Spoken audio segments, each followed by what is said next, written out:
know these brothers my guys. Know that we fly, know that they ride or die. Why they wanna move like that? Where you want gone? Why you want act like that? Why you play hard? आज की video में हम सीखेंगे rank मतलब system of linear equations से matrix में form करना और उसका रैंक निकालना, और रैंक के through he consistency and solution निकालना भी इसी वीडियो में हम आज सीखेंगे। तो सबसे पहले हमें सिस्टम ऑफ लीनियर इक्वेशन दी है, जैसे कि फर्स्ट इक्वेशन है x + 2y + z = 3, second equation 2x + 3y + 2z = 5, third equation 3x - 5y + 5z = 2, fourth equation 3x + 9y - z = 4।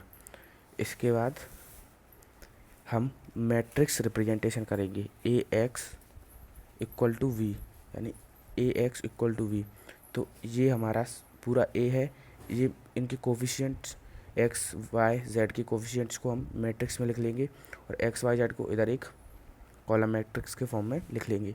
उसके इक्वल टू में जो इक्वल टू वाला पार्ट है उसको लिख लेंगे। तो ये a x एंड b। उसके बाद वेरिएबल्स को हम अभी साइड कर देंगे, उनको बाद में इसमें लेके आएंगे, ठीक है।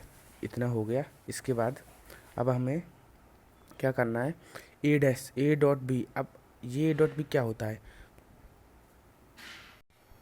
ये a.b इसको बोलते हैं हम ऑगमेंटेड मैट्रिक्स। अब ऑगमेंटेड मैट्रिक्स क्या होता है, ऑगमेंटेड मैट्रिक्स वह होता है जिसमें कि हम ए मैट्रिक्स तो लेते ही हैं लेकिन कांस्टेंट वाले पार्ट को भी उसी में इंक्लूड कर लेते हैं, तो उसको हम बोलते हैं ऑगमेंटेड मैट्रिक्स। तो ये पूरा ऑगमेंटेड मैट्रिक्स है।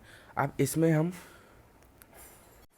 रो ट्रांसफॉर्मेशन का यूज़ करके इसको कन्वर्ट करेंगे, मतलब इसको इक्विलियन फॉर्म में लाने की कोशिश करेंगे। अब इक्विलियन फॉर्म क्या होता है वो आपके लिए मैं नेक्स्ट वीडियो बना।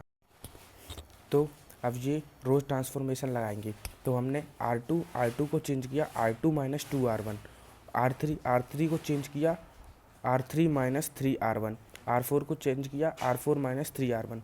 तो हमने ये R1 को चेंज नहीं किया तो R1 सेम टू सेम वैसा ही रहेगा। उसके बाद R2 को चेंज किया तो ये ऐसा हो जाएगा। हम इसको इक्विलियन फॉर्म में कन्वर्ट करने की कोशिश कर रहे हैं, मीन्स इनको ज़ीरो बनाने की कोशिश कर रहे हैं, सिंपल भाषा में कहें तो। इसके बाद हमने इधर भी चेंजमेंट्स की हैं। R3 को चेंज किया R3 - 11 R2, फिर कुछ ऐसा आया। फिर इसको दोबारा चेंज किया R4 को चेंज किया R4 + 3 R3, फिर ये आया। फिर R4 को एक बार और चेंज किया R4 को चेंज किया R4 + 2 R3, फिर कुछ ऐसा हमारा आ जाएगा। अब ये हमारा चलो आ गया। अब इसके आगे रैंक कैसे निकालें।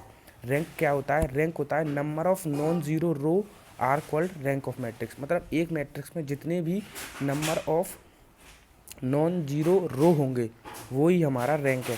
अब हमें इससे कंसिस्टेंसी कैसे निकालना है, सॉल्यूशन कौन सा है, नो सॉल्यूशन है, यूनिक सॉल्यूशन है, इनफाइनाइटली मैनी सॉल्यूशन है, वो कैसे पता करें तो वो हम अब देखेंगे।